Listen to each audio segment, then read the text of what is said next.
वन्दीकृतत्वं भगवान् मानसगोचरं रक्तशुक्लप्रभामिश्रमतर्क्यं त्रैपुरं महः एकदा निमिषारण्ये ऋषयः शौनकादयः प्रप्रच्छुरान्तं सर्वे सूतं पौराणिकं खलु పూర్వకాలంలో నైమిషారణ్యంలో శౌనకాది ఋషీశ్వరులందరూ లోక కళ్యాణార్థం చేతికిచ్చేమనండి సత్రయాగాన్ని చేస్తూ ఉంటే అక్కడికి విచ్చేసినటువంటి ఉగ్రశ్రవసుడు అనే పేరు కలిగిన సూత మహర్షుల వారికి అర్ఘ్యపాద్యాదులను ఇచ్చి ఉచితమైన దర్భాసనం వేసి వారిని ప్రార్థిస్తూ ఏ వ్రతము చేత లోకంలో జనులందరికీ సకల క్లేశాలు తీరి సుఖంగా ఉంటారో అలాంటి వ్రతరాజ్యాన్ని ఉపదేశం చేయమని ప్రార్థిస్తే ఉగ్రశ్రవస సూతుడు తన గురువులైనటువంటి వ్యాసుల వారికి పితృపాదులైన రోమహర్షునికి నమస్కరించి పూర్వకాలంలో నారదుల మహర్షికి నారదుల వారికి నారాయణుడు చెప్పిందని చెప్తాను వినమయ్యా అని పూర్వకాలంలో నారదుల వారు అన్ని లోకాలు తిరుగుతూ మార్గ మధ్యం నందు భూలోకంలోకి వచ్చేసరికి భూలోకవాసులందరూ 84 లక్షల జన్మలలో చిట్ట చివరి జన్మైన మనుష్య జన్మ ప్రాప్తించినప్పటికీ దుర్లభమైన పాపకర్మలన్నీ ఆచరిస్తూ తద్వారా కష్టాలు పడుతున్న వీరందరినీ చూచి వీరందరూ తరించాలి అంటే పాపములన్నీ రహితం కావాలి కనుక సకల పాపములు పోగొట్టేటువంటి వాడు శ్రీహరి అని వైకుంఠానికి బయలుదేరి వెళ్ళాడు నారదుల వారు. అక్కడ ఉన్నటువంటి శ్రీహరి చతుర్భుజుడై శంఖచక్ర గదాధారి అయి పద్మమౌ వనమాలతో విరాజిల్లుతున్నటువంటి పరమాత్మకి నమస్కరిస్తూ నమో వాంగ్మనసాతీత రూపాయామిత శక్తయే అని వాక్కుతో ఊహించడానికి కానీ వాక్కుతో వివరించి చెప్పడానికి కానీ మనస్సుతో ఊహించడానికి కానీ శాస్త్రం చెప్పినట్లుగా అవాంగ్మానసగోచరం అంటారు. అలాగే వేదంలో కూడా అప్రాయతో వాచో నివర్తంతే వాక్కు ఎక్కడికైతే అందదో అప్రాప్య మనసా సహా మనస్సు ఎవరినైతే చింతించడానికి శక్యము కాదు అలాంటి వాడు పరమాత్మ అని. కనుక అలాంటి పరమాత్మకు అనేక విధములుగా స్తోత్రాలు చేస్తే ఆ స్తోత్రం మొత్తమైనటువంటి శ్రీహరి వచ్చిన ఆర్దన వారితో అంటారు, ఇక్కడికి వచ్చిన కోరిక చెప్పినట్లయితే ఇచ్చను తీరుస్తాను అంటే అయ్యా అన్ని లోకాలు తిరుగుతూ మార్గ మధ్యంలో భూలోకంలోకి వెళ్ళా భూలోకవాసులందరూ అనేక జన్మల తర్వాత వచ్చిన మనుష్య జన్మలు పెక్కు రకములైనటువంటి పాపకర్మలు ఆచరిస్తూ కష్టాలు పడుతున్నారు. వారి కష్టాలన్నీ నివృత్తి చెంది సుఖంగా ఉండడానికి ఏదైనా సులభమైన మార్గం ఉంటే చెప్పి వారిని రక్షించండి అని ప్రార్థిస్తే సాధు పృష్టం పయా వత్స లోకానుగ్రహకాంక్షయ వత్స సాధు నారద లోకము యందు ఎంతో అనుగ్రహం కలిగిన వాడిపై అడుగుతున్నావు కనుక మరిద్దరికీ ఉండే స్నేహభావం చేత నేను నీకు ఒక వ్రతాన్ని ఉపదేశం చేస్తాను. అది రమా సత్యనారాయణ వ్రతము అని వ్రతము చేయవలసినటువంటి విధి విధానాలన్నీ కూడా చెప్పగా దాన్ని ఎప్పుడు చేయాలి, ఎలా చేయాలి, చేస్తే వచ్చే ఫలం ఏమిటి అని నారదుల వారు ప్రార్థిస్తే సమస్తమైన దుఃఖాలన్నీ కూడా తొలగిస్తూ ధనధాన్య వృద్ధి కలిగిస్తూ సౌభాగ్యాన్ని పెంపు చేస్తూ సంతతి కలిగిస్తూ అన్ని కార్యాలు యందు విజయాన్ని ఇచ్చేటువంటి వ్రతం అండి అన్నారు. అంతేకాదు మాఘమాసంలో కానీ వైశాఖ మాసంలో కానీ కార్తీక మాసంలో కానీ ఏవైనా మన ఇంట్లో శుభకార్యాలు అయినప్పుడు కానీ కష్టాలు వచ్చినప్పుడు కష్టాలు పోవడం గురించి కానీ ఏకాదశి పౌర్ణమి రవి సంక్రమణ లాంటి రోజుల్లో కానీ ఈ వ్రతాన్ని ఆచరించవచ్చు అన్నారు. శక్తి ఉంటే నెల నెలకి చేయాలి, ఎప్పుడు శక్తి ఉన్నప్పటికీ శ్రద్ధాభక్తులతో ఆచరించాలి అన్నారు. సాయంకాలం వరకు ఉపవాసం ఉండే ఏకాదశి లాంటి రోజులైతే సాయంకాలంలో వ్రతం చేయాలి అని వ్రతం చేసేటువంటి వారు ముందు స్వామికి నమస్కారం చేసి భగవన్ దేవదేవేశ అని ఆయన ప్రార్థన చేయాలి. త్వత్ప్రియార్థం కరిష్యామి వ్రతం సమ్యక్ విధానత అయ్యా చక్కటి విధానంతో ఉన్నటువంటి నీ యొక్క వ్రతాన్ని నీ ప్రీతి గురించి చేస్తున్నాను అని ముందుగా సంకల్పం చేసి వ్రతాన్ని ఆచరించాలి అని చెప్తారు. అలాగే పూజాస్థలం అంతా శుద్ధి చేయడం, 5 రంగుల చూర్ణముల చేత కింద ముగ్గు పెట్టినట్లుగా ముగ్గు పెట్టి దానిపై యథాశక్తిగా బియ్యం పోసి దానిపై తర్వాత శుద్ధిగా అందరూ ఉన్నం చూసినా కనిపించదు శుద్ధి దానిపై యథాశక్తిగా వస్త్రం మీద బియ్యం పోసి ఒక కలశాన్ని ఉంచి ప్రతిమారూపుడైన సత్యనారాయణ స్వామి వారిని ఆవాహన చేసి అర్చించాలి అని అలాగే మొట్టమొదటిగా వరుణదేవుణ్ణి ఆవాహన చేసి అర్చించాలి అని, గణేశాది పంచలోకపాలకులు, ఆదిత్యాది నవగ్రహాలు, ఇంద్రాది అష్టదిక్పాలకుల్ని ఆవాహన చేసి అర్చించాలి అని, 4 వర్ణముల వారు స్త్రీ పురుషులు వారి వారి అధికారానుసారం వారి అర్చించాలి అని, యస్మిన్ కస్మిన్ దినే మృత్యో భక్తి శ్రద్ధా సమన్విత, ఏ సమయంలో ఎప్పుడు ఏ కాలంలో చేసినా శ్రద్ధాభక్తులతో ఆచరించాలి అని, స్వామివారికి వ్రతానికి కావలసిన పూజా ద్రవ్యాలు తెచ్చుకురావడం, ప్రసాదానికి కావలసిన ద్రవ్యాలన్నీ తెచ్చుకొచ్చి ప్రసాదాన్ని చేసి స్వామికి నివేదన చేయాలి అని, ఆ స్వామివారి కథ వినడం, ప్రసాదాన్ని శ్రద్ధాభక్తులతో స్వీకరించాలి అని, ఇలా ఆచరించిన వారికి సకల శ్రేయస్సులు శ్రీహరి యొక్క అనుగ్రహం చేత కలుగుతాయి అని, స్వామివారికి ప్రీతిగా నృత్య గీతాధికాలు జరిపించాలి అని సాక్షాత్తు మహావిష్ణువే నారదుడితో చెప్పారు అని సూత మహర్షులు వారు శౌనకాది ఋషీశ్వరులు అందరికీ చెప్పారు. శ్రీ స్కాందేవాఖండే శ్రీ సత్యనారాయణ కథాయాం ప్రథమోధ్యాయ శ్రీకృష్ణార్పణమస్తు. హరయే నమః. అథ ద్వితీయాధ్యాయ ప్రారంభ. సూత ఉవాచ. సరే, ఈ వ్రతం ఎవరెవరి చేత ఆచరింపబడిందో కూడా చెప్తాను వినండి అయ్యా అని చెప్పారు. పూర్వకాలంలో కాశీనగరమునందు ఓ బ్రాహ్మణుడు దరిద్రుడై, అంటే నిర్ధనుడు అవడం వల్ల ఇంటింటికి వెళ్ళి భిక్షాటన చేస్తున్నాడు. ఒకరోజు ఏ ద్రవ్యం లభించలేదు, చాలా దుఃఖితుడై ఉన్నాడు. వాళ్ళ ఇంటికి వెళ్ళి పిల్లలని పోషించుకోవాలి అన్నా, తల్లిదండ్రులని మర్యాదగా గౌరవంగా చూసుకోవాలి అన్నా, అతిథి అభ్యాగతులను సేవించాలి అన్నా ఏదో ఒక ద్రవ్యం వచ్చి ఉండాలి. ఏదీ రాలేక ఇంటికి వెళ్ళలేక చాలా వ్యగ్రతతో విచారంతో కూర్చుని ఉండగా దుఃఖితం బ్రాహ్మణం దృష్ట్వా, ఆ బ్రాహ్మణుడు దుఃఖితుడైనటువంటి వాడిని చూసిన శ్రీహరి, బ్రాహ్మణుడు దుఃఖము నేల మీద పడితే భూమి భరించలేదుట. దేవి భాగవతంలో చెప్తారు ఈ మాట. చేత ఇతన్ని కష్టమంతా తొలగించాలి అని ఒక వృద్ధ బ్రాహ్మణ వేష రూపధారి అయి అతని దగ్గరికి వచ్చి అతను కలుసుకుని అడుగుతాడు, ఏమిటయ్యేలా దుఃఖంగా ఉన్నావు, ఎవరు నువ్వు అని. బ్రాహ్మణోతి దరిద్రోహం భిక్షార్థం వైభ్రమే మహీం అంటాడు తను. అయ్యా, నేను బ్రాహ్మణుని, ఇంటింటికి వెళ్ళి భిక్షాటం చేస్తున్నాను, ఏ ద్రవ్యం లభించట్లేదు, నాకు ద్రవ్యం కొంచెం విశేషంగా వచ్చింది అంటే ఇంటికి వెళ్ళి స్వధర్మాచరణ చేయగలుగుతాను అని ప్రార్థించాడు. అయినా ఎంతటి వాడికైనా జన్మాంతరంలో చేసుకున్న ప్రారంధము సంచితము అనే పాపకర్మని అనుభవించవలసిందే. దానికై చెప్తారు, యథా ధేను సహస్రేషు వత్సో విందంతి మాతరం.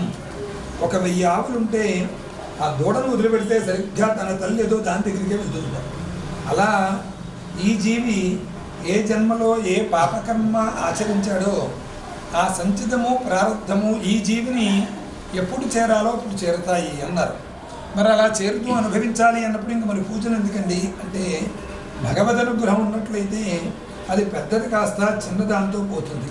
అంటే ఆ రోజు అతని ప్రారంధ వశం చేత రోడ్డు మీద వెళుతూ ఏదో పెద్ద ప్రమాదం జరిగి కాలు వీరికి రక్తపాతం పడవలసింది కాస్త అదే సమయంలో కృష్ణాలయంలోనో రామాలయంలోనో ఉన్నట్లయితే భగవద్ అనుగ్రహం చేత ఆ పాపం అంతా నివృత్తవుతూ ఒక కొబ్బరి పెంకు గుచ్చుకొని 2 రక్తపు కుట్టులు పడతాయి.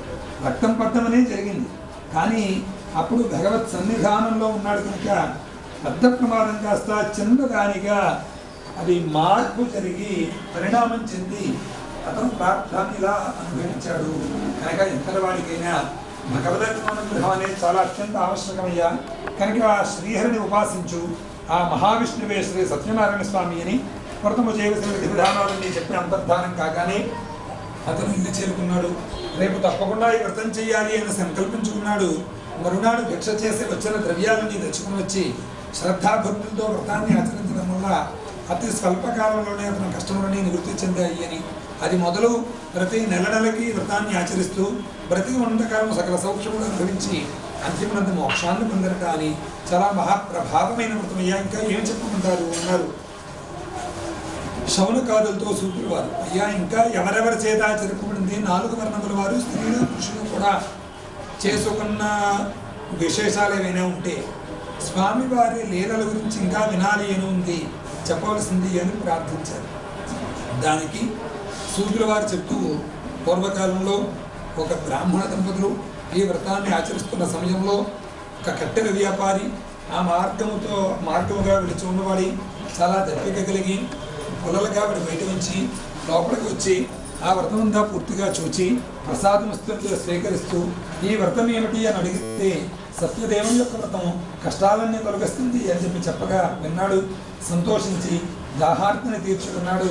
ప్రసాదం స్వీకరించి భోజనం చేసి ఇంటికి వెళ్ళి మరుసటి రోజు తాను కూడా ఆచరించాలి అని సంకల్పించుకుని స్వామికి విశేషంగా నమస్కరించి బయలుదేరి ధనవంతులు ఉన్నటువంటి వీధికి వెళ్ళి కట్టెలన్నీ అమ్మగా చాలా ద్రవ్యం లభించింది.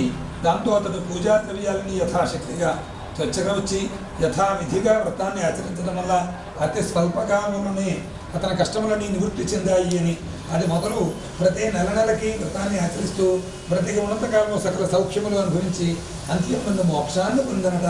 స్కందేరేవాఖండే శ్రీ సత్యనారాయణ వ్రతకథాయాం ద్వితీయోధ్యాయ శ్రీకృష్ణార్పణమస్తు. హరయే నమః. అతః మరొక కథ కూడా చెప్తాను వినండియ్యా అన్నారు. పూర్వకాలంలో ఉల్కాముఖుడు అని రాజుగారు ఉండేవారట. ఆయనకి సంతానం లేక ఆయన భార్యతో కూడుకుని భద్రశీల అనే నదీ తీరంలో సంతానార్థులు సత్యదేవుని యొక్క వ్రతాన్ని ఆచరిస్తున్నారు. అదే సమయంలో సాధు అనే పేరు గల వైశ్యుడు కొంత రత్నాలు మొదలగడమన్నీ తీసుకుని వర్తక నిమిత్తము ఆ మార్గముగా విలుచున్నవాడి తన పడవను ఒడ్డుకు పట్టించి రాజుగారి దగ్గరికి చేరుకుని వ్రతమంతా పూర్తిగా చూచి ప్రసాదాన్ని కూడా స్వీకరించి అంచెలు ఘటించి సనయంగా రాజుగారిని అడుగుతున్నాడు, వ్రతం ఏమిటి, చేస్తే వచ్చే ఫలం ఏమిటి అని. ఇది సత్యనారాయణ వ్రతము కష్టాలు తొలగిస్తుంది. అయితే నాకు సంతానం లేక చేస్తున్నాను అనగానే నాకు కూడా వివాహం చాలా సంవత్సరాలైనా సంతానం లేదండి, కనుక నేను కూడా ఈ వ్రతం చేస్తాను అని సంకల్పం చేశాడు. వర్తకం పూర్తి చేసుకున్నాడు.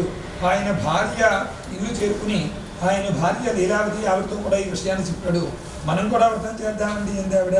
అయితే సంతానం కలగ్గానే వ్రతం చేద్దాము అని సమాధానపరిచాడు. కొంతకాలానికి ఆ సత్యదేవుని యొక్క అనుగ్రహం చేత లీలావతి గర్భవతి అయింది.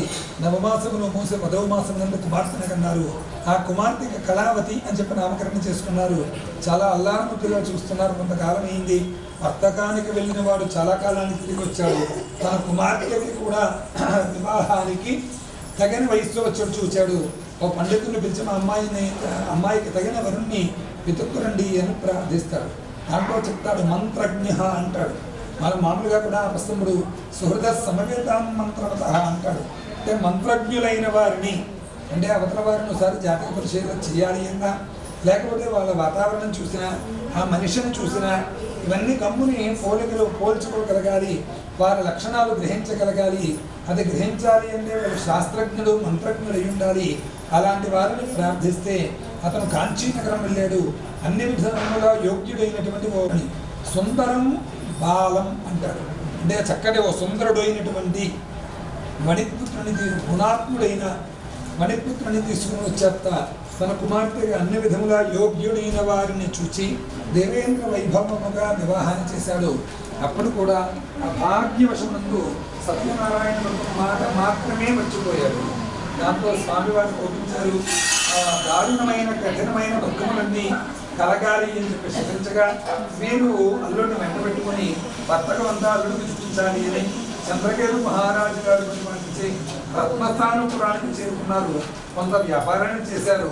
ఒకరోజు ఓ సత్రమునందు బస చేసి ఆ సత్రమునందు తెచ్చుకున్న పదార్థాలు ఏముంటే అవన్నీ తిని ఆ రత్నాలతో ఉన్నటువంటి మన్నులతో ఉన్న మూటలు తరగతి పెట్టి చేస్తుంటే రాజుగారు ఇద్దరు బాధ్యతలను సృజించగా వాళ్ళిద్దరూ రాజుగారు ధనాగారు నుంచి కొంత ధనాన్ని అపహరించుకుని రాజబడులు చూస్తూ ఉండగా పారవేసి మాయమయ్యారట.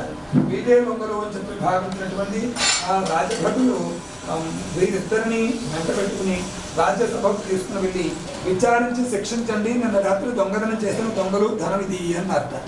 రాజుగారు ఏ విచారణ చేయకుండా ముందుకు ఇద్దరిని కారాగృహంలో బంధించండి, ఈ ధనం యావత్తు ధనాగారంలో చేర్పించండి అన్నారు. ఈ శాపం ఇంతటితోటి ఆగిపోలేదు. సమస్తమైన ద్రవ్యాలు దొంగల చేత అపహరింపబడ్డాయి. తినడానికి తిండి లేకుండా ఉంది. ఇలా కష్టాలు అనుభవిస్తూ ఉన్నారు. దాంతో ఒకనాడు లీలావతి కళావతి కూడా బాగా బ్రతికిన కుటుంబం కనుక సాయంకాలం వరకు ఉపవాసం ఉండి సాయంకాలం భిక్ష చేస్తూ ఉన్నారు. ఒకనాడు ఆ కళావతి కుమార్తె కళావతి ఓ బ్రాహ్మణ గృహానికి వెళ్ళింది. అక్కడ కార్తీక మాసం శుద్ధ ఏకాదశి ఉండడం వల్ల సాయంకాలం వ్రతం చేస్తూ ఉంటే ఆ వ్రతం పూర్తిగా చూసింది. ప్రసాదాన్ని స్వీకరించి ఇంటికి వెళ్ళేసరికి తల్లి కుమార్తెని దగ్గరగా తీసుకుంటూ మందలిస్తూ మా రాత్రి పొద్దుపోతోంది, ఎక్కడి నుంచి వస్తున్నావు, ఎక్కడికి వెళ్ళావు ఉంది.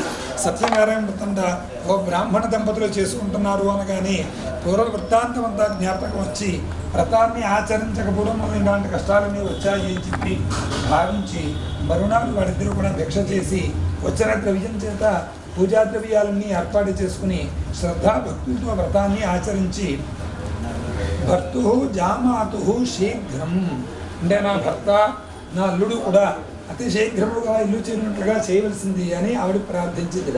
వస్తువులు ఏమిటి అన్నది స్వామికి అక్కర్లేదు, వీళ్ళు శ్రద్ధాభక్తులతో చేశారు. అంచేత వ్రతేనానేన సంతుష్ట, ఆ వ్రతము చేత సంతసించినటువంటి స్వామి ఆ రాత్రి ఎందే చంద్రకేతు మహారాజు గారు స్వప్నం నందు సాక్షాత్కరించాడు. నీ చేత ఇంతకుముందు బంధింపబడినటువంటి షావుకారుల గారిద్దరిని విడిచిపెట్టి వారి ధనం యావత్తు వారికి ఇచ్చే వేయవలసింది అన్నారు. అలా చెయ్యకపోయినట్లయితే నిన్ను సకల రాజ్య పుత్రిక ఐశ్వర్యంతోడును నాశనం చేస్తాను అన్నట్ట. వెంటనే సూర్యోదయం కావస్తోంది.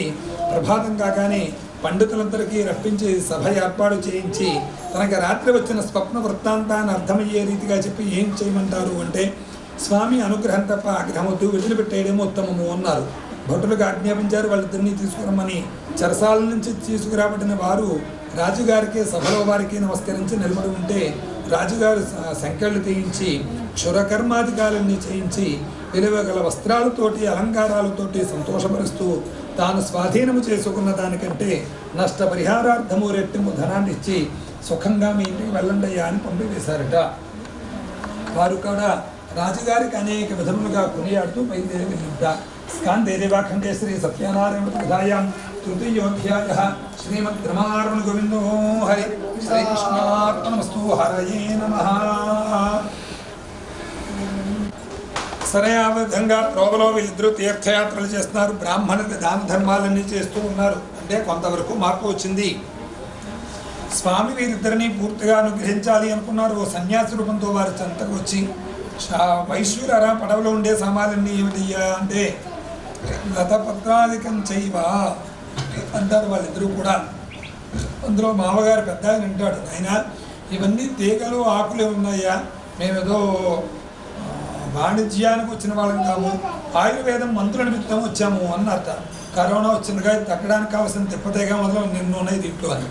ఆయన అన్నాడు, సత్యం భవతు దేవచ, మీరేవైతే అన్నారో అవి అన్నీ కూడా నిజమగుగాక అని చెప్పి అన్నాడు. కొంత దూరానికి వెళ్ళి కూర్చున్నాడు.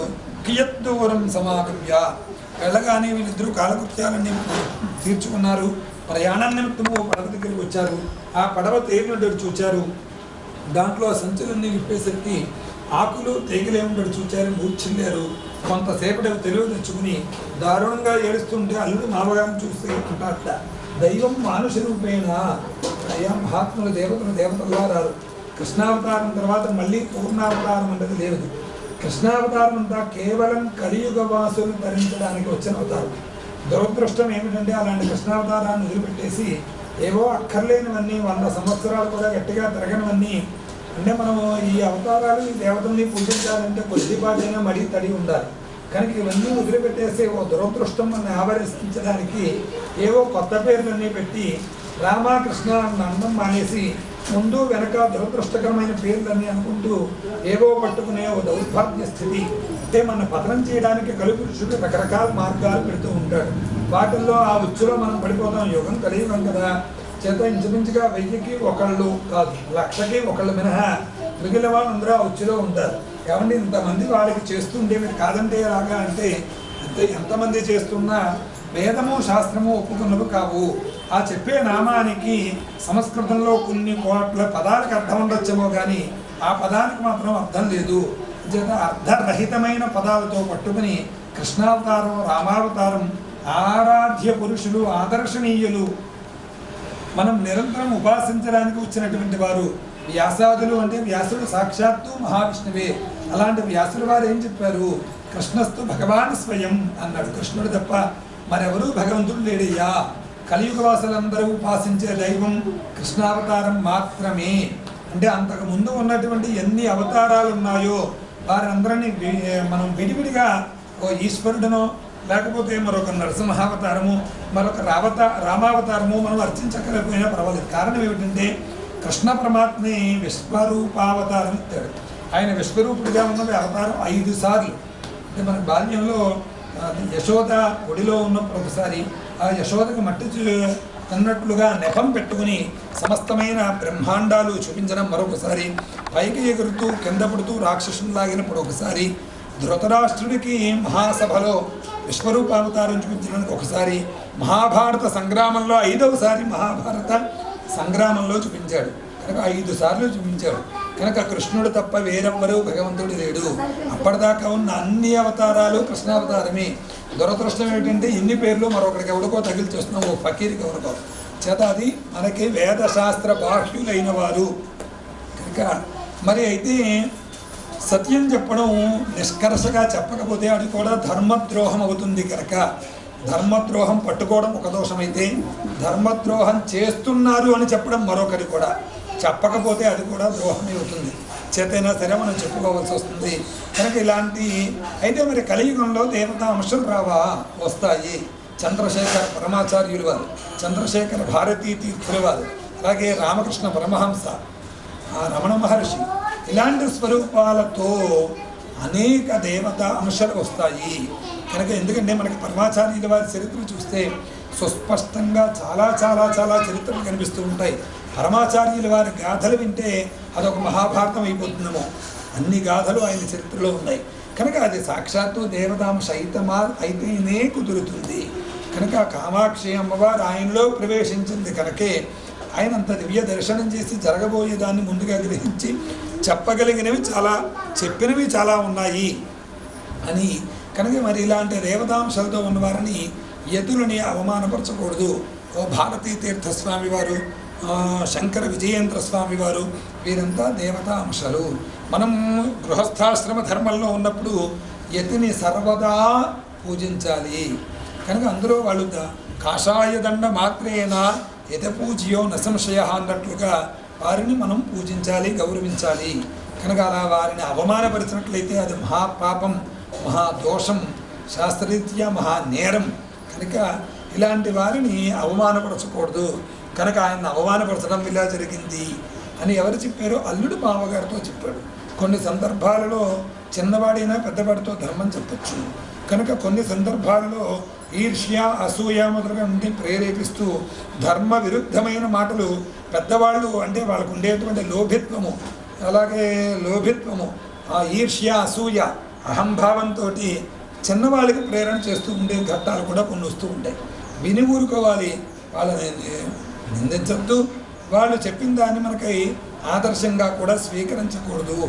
మనకు అలాంటి ఘట్టాలు కూడా రామాయణాదుల్లో కనిపిస్తూ ఉంటాయి.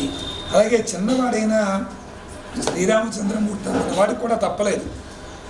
సీతావియోగ దుఃఖం వచ్చింది, ఆయన బాణాన్ని ఎక్కుపెట్టి అంటాడు, లక్ష్మణ చూడు ఈ బాణం చేత 14 లోకాలు భస్మీపటలం అయిపోతాయి అంటాడు. ఇప్పుడు లక్ష్మణుడు అంటాడు, అన్నయ్య ఒక్క క్షణవాగు అని ఆపి చెప్తాడు, 14 లోకాలు భస్మీపటలం అయిపోతే కోట్ల కోట్ల కొలది ఉన్న పక్షులు, క్రూర మృగాలు, ఇతర జాతులు, అనేక ప్రాణికోటి వనాలు ఇవన్నీ దగ్ధమైపోవలసిందే. కనుక సీతాపహరణ చేస్తే ఎవడో ఒకరే చేస్తుండాలి. కనుక వాడవ్వాలి తప్ప ఇవన్నీ అవ్వకూడదే. చేత ఆగమంటే ఇంతటి కష్టంలోనూ, క్లేశంలోనూ, బాధలోనూ కూడా ఆగాడు. అందుకే మనకి రాముడు ఆరాధ్యుడయ్యాడు. అదే చేసింది చెడ్డ పని అయ్యా, నువ్వు ఇది చెయ్యకూడదు, ఇది ధర్మ విరుద్ధం, నువ్వు చేసిన పని వల్ల వంశమంతా నాశనం అవుతుంది అని విభీషణుడు రావణాసురుతో అన్నాడు. అతను వినలేదు, అహంకరించాడు. మళ్ళీ వెళ్ళి ఏకాంతంలో చెప్పాడు అన్నగారికి విభీషణుడు, వినలేదు. అప్పుడు కూడా మళ్ళీ 3వసారి అదే తప్పు చేస్తూ ఉంటే నిండు సభలో చెప్పాడు. అతనికి దేశ బహిష్కరణ శిక్ష విధించాడు. అహంకారులైతే ఎలా ఉంటుంది, అదే అహంకారం వదిలిపెట్టి ఆలోచన కలిగిన వారైతే ఎలా ఉంటుంది. ఓ రావణుణ్ణి చూసుకోవచ్చు, పక్కనే రాముణ్ణి చూసుకోవచ్చు. కనుక ఇలా ఎందుకే మన పురాణాలన్నీ అనేక సందర్భాలలో చూపిస్తూ ఉంటాయి. ఎంత ఆవేశం వచ్చినప్పటికీ ఆలోచనతో ప్రవర్తించాలి అనేది మహాభారత, రామాయణ, భాగవతాదుల్లో మనకి ఉపదేశం చేసేటువంటి మహాగ్రంథాలు, ఉద్గ్రంథాలవి. కనుక ఇలా ఇతను ఆలోచించాడు. చిన్నవాడైనా సరే అల్లుడు చాలా గొప్ప విషయాన్ని చెప్పాడు అని గ్రహించి మరలా ఆయన దగ్గరికే వెళ్ళాడు. అనేక విధములుగా ప్రార్థించాడు. ఆయన్ని ప్రార్థిస్తే ఆయన అన్నాడు, సత్యదేవుని యొక్క వ్రతాన్ని ఆచరించకపోవడం వల్ల ఇలాంటి కష్టాలయ్యా వచ్చాయి అంటే ఇప్పుడు ఈయనంటారు బ్రహ్మాది దేవతలు ఈయన యొక్క మాయను గ్రహించలేకపోతే ఈ మూఢోహం అంటాడు, నేను అజ్ఞానిని, అహంకారిని. మానవ జన్మలో మనందరికీ ఉన్నవి ఏమిటి అంటే 2 కళ్ళు, 2 ముక్కు రంధ్రాలు, 2 ఇలా వీటితో పాటుగా అహంకారం, అంధకారం, మోహం, ఆవేశం ఇవన్నీ మనలో బాగా పట్టి మనలోనే ఒక అవయవాలుగా ఉన్నాయి. కనుక అలాంటివన్నీ నాకు పోగొట్టవయ్యా అని అనేక విధములుగా శరణాగతి చేస్తే స్వామివారు ప్రీతి చెందాడు. అతను కోరిన ధర్మంతా ఇవ్వగా పడవ దగ్గరికి వెళ్ళారు. ఎక్కడ ద్రవ్యం అక్కడ ఉండడు చూచారు. మరలా వారి యొక్క ప్రయాణాన్ని కొనసాగించారు. వారి యొక్క రాకని ఇంటి దగ్గర తెలిపిరమ్మని దూతను పంపారు. ఆ దూత ఇల్లు చేరుకునే సమయంలో లీలావతి, కళావతి ఇద్దరూ సత్యనారాయణ స్వామి వ్రతం చేస్తున్నారట. ఆ లీలావతికి నమస్కరించాడు. అమ్మ షావుకారు గారు అతడితో ధనముతో వచ్చారు అనే విషయాన్ని చెప్పగా ఆవిడ చాలా సంతోషించింది. కుమార్తెను కూడా తొందర పెట్టింది. మా పూజ పూర్తయింది కదా, నువ్వు కూడా రావాల్సింది, గమని వెళ్ళిపోదా ఉంటూ ఈవిడ లోపల మంగళహారతి ఇవ్వడానికంటే చాలా సంవత్సరాలైంది వెళ్ళిన వాళ్ళు, సుమారు 10-11 సంవత్సరాలైంది వాళ్ళు వచ్చారు అని వాళ్ళకి హారతి ఇచ్చి తీసుకురావడం నిమిత్తం వెళ్ళారట. అలా వెళ్ళగానే కుమార్తె కూడా వ్రతాన్ని పూర్తి చేసింది కానీ ప్రసాదాన్ని మర్చిపోయింది. ప్రసాదము అంటే ఏమిటి అని ఎందుకు ఈ మాట చెప్పాలి అంటే, ప్రసాదం ఇక్కడే ఈ మధ్యకాలంలో మొదలుపెట్టారు. బ్రహ్మ అల్లుడితో ధనముతో ఉండే పడవ అందరూ ఆశ్చర్య. కుమార్తె కూడా వచ్చింది. భర్త లేకపోవడం చేత బాధతో సహజీవనం చేయడానికి సిద్ధపడేసరికి ఆకాశం నుంచి మాటలు పంపించి నీ కుమార్తె కళావతి ప్రసాదం స్వీకరిస్తే శుభమును అని వెంటనే ఇంటికి వెళ్ళింది. ప్రసాదం స్వీకరించింది. నది దగ్గరికి వచ్చింది. తన భర్త కూడా సజీవుడిగా ఉండి చూసింది. అది మొదలు అక్కడే వ్రతాన్ని చేస్తూ బ్రతికినంతకాలం సౌఖ్యములు అనుభవించి మోక్షాన్ని పొందటాన్ని చాలా మహాప్రభావమైన వ్రతమయ్యా. ఈ వ్రతాన్ని ఆచరిస్తే సకల శ్రేయస్సులో కలుగుతాయి అని స్కాందేవా ఖండే శ్రీ సత్యనారాయణ కథాయ చతుర్థోధ్యాయః. నమః.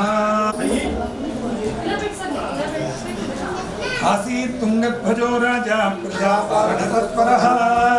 మరి ఒక చిన్న కథ కూడా చెప్తాను, కొద్దిగా ఓపిక వినండి అయ్యా అని చెప్తున్నారు. పూర్వకాలంలో తుంగధ్వజుడు అనే రాజుగారు ఉండేవారు. ధ్వజము అంటే జెండా కదా. తుంగధ్వజుడు అంటే ఎత్తైన జెండా. ఎత్తైన జెండా అంటే పొడుగాటి కొట్టం పెట్టి పైన ఎక్కడో అపార్ట్మెంట్లు పెట్టాడని కాదు అర్థం. చుట్టూ సామంతరాజులను చేర్చుకుని ఆయన రాజ్యం విస్తీర్ణమైన రాజ్యం కలిగిన వాడు. అలాంటి రాజు ఒకనాడు కొంత సైన్యాన్ని వెంటబెట్టుకుని అరణ్యానికి వెళ్ళి వేటాడి వచ్చుచు అలసిపోయి తన సైన్యం నుండి వేరయ్యి ఒక చెట్టు ఎందుకు కూర్చున్నట్ట. అదే సమయంలో కొంతమంది గొల్లలందరూ సబాంధవులై సామూహికంగా సత్యనారాయణ వ్రతాన్ని చేయి సంకల్పించుకున్నారు. వారు ఆ పూజాద్రవ్యాలను కృష్ణ భావంతో విష్ణు పృథివీని విష్ణు వంశం ఉంటే గాని అతను రాజు కాలేడు కనుక అలాంటి రాజుగారు వచ్చారు అని చాలా సంతోషించారు. వారిని ఆహ్వానించారు. పూజాస్థలానికి వెళ్ళి వ్రతాన్ని పూర్తి చేసుకుని ముందుగా రాజుగారికి ప్రసాదాన్ని కూడా ఇచ్చారు. ప్రసాదాన్ని కూడా వదిలిపెట్టి అలసట తీరగానే తన యొక్క స్వరాజ్యాన్ని బయటికి వెళ్తుంటే గూఢచారుల ద్వారా వార్తను విన్నాడు. ఆయన శత్రురాజులందరూ కూడా ఆయన సైన్యాన్ని చుట్టుముట్టారు అని, కుమారులందరూ కూడా రణరంగంలో చేరారు అనే మాటలు విన్నారు. శాంతైజర్ కాదు కానీ చాలా కిష్కింధాకాండంగా ఆయన గూఢచారులు చెప్పగానే ఎంతమంది ఇలా జరిగింది అని విచారణ చేశాడు. గొల్లలందరూ వ్రతం చేస్తూ ఆహ్వానించినా వెళ్ళలేదు. స్వామివారికి నమస్కారం చేయలేదు. వాళ్ళు ప్రసాదం ఇచ్చినా వదిలిపెట్టేయడం వల్ల ఇలా జరిగి ఉండవచ్చు అని చెప్పి భావించాడు. మరలా వారి చింతకే వెళ్ళాడు. వ్రతాన్ని పూర్తి చేశాడు. స్వామిని యథాశక్తిగా పూజించాడు.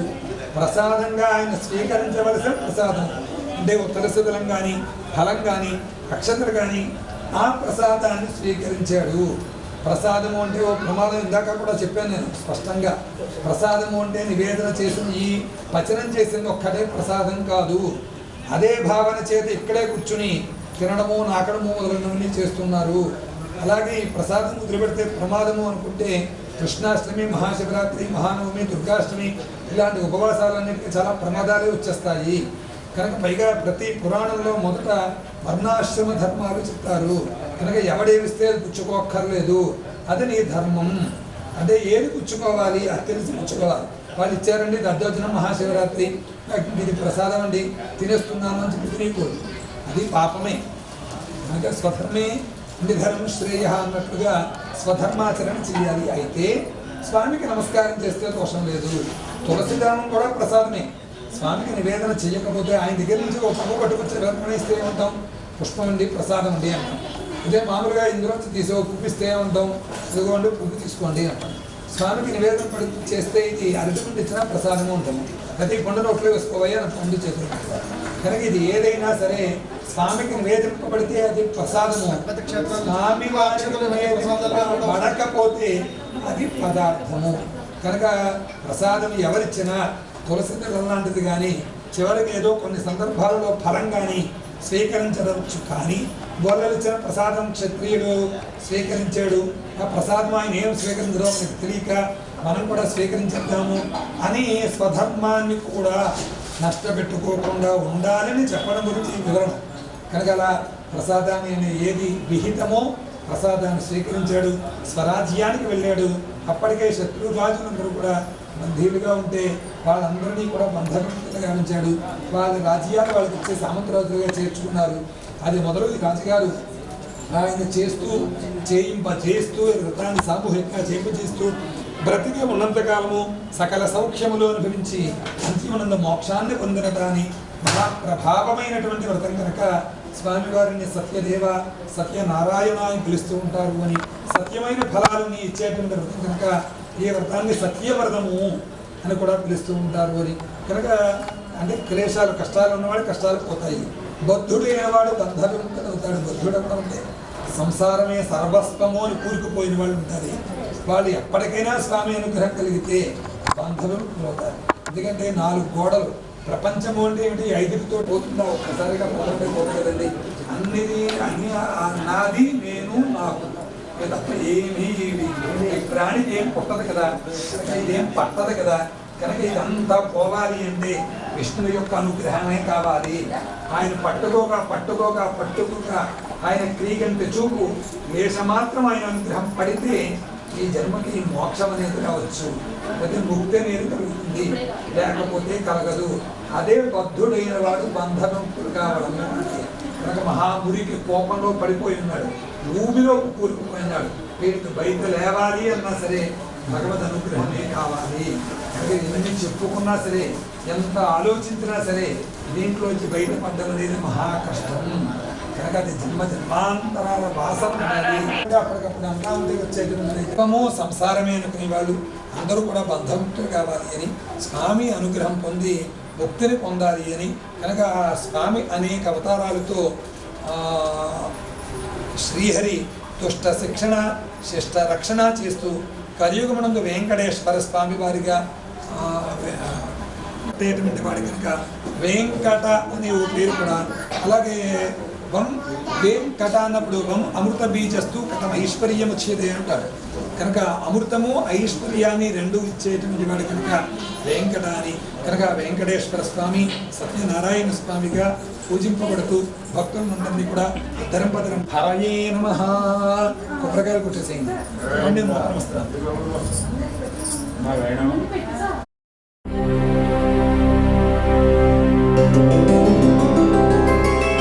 గోవింద హరి గోవింద గోకుల నందన గోవింద గోవింద గిరి గోవింద శ్రీ వెంకటేశ గోవింద గోవింద హరి గోవింద గోకుల నందన గోవింద గోవింద గిరి గోవింద శ్రీ వెంకటేశ గోవింద.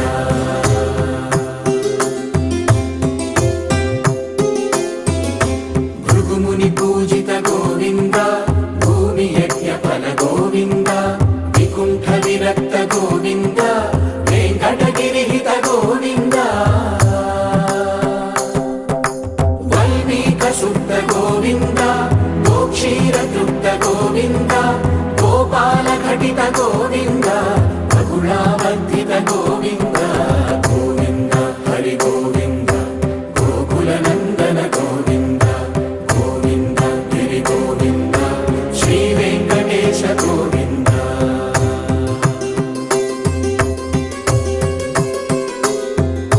మృగయ వినోద గోవింద మద గజ మద హర గోవింద పద్మా ప్రేమిక గోవింద పరిణయోత్సుక గోవింద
గోవింద గోవింద హరి గోవింద గోకుల నందన గోవింద గోవింద గిరి గోవింద శ్రీ వెంకటేశ గోవింద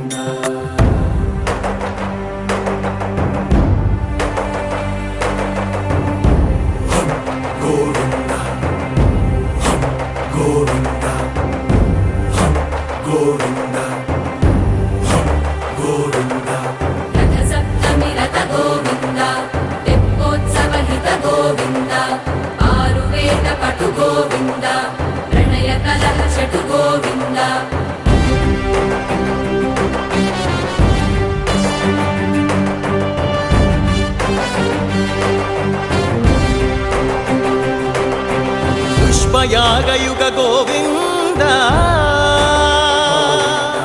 పుణ్య ప్రపూర్ణ గోవింద ఉత్సవోత్సుక గోవింద ఊహాతీత గోవింద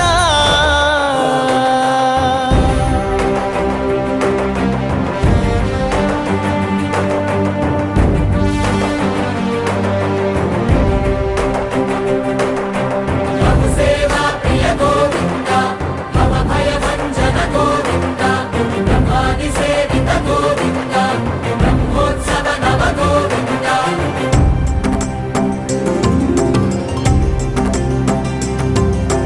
గోవింద హరి గోవింద గోకుల నందన గోవింద గోవింద గిరి గోవింద శ్రీ వెంకటేశ గోవింద రామచంద్రాయ जनकराजजा मनोहराय मामकाभीष्टदाय महितमङ्गलम्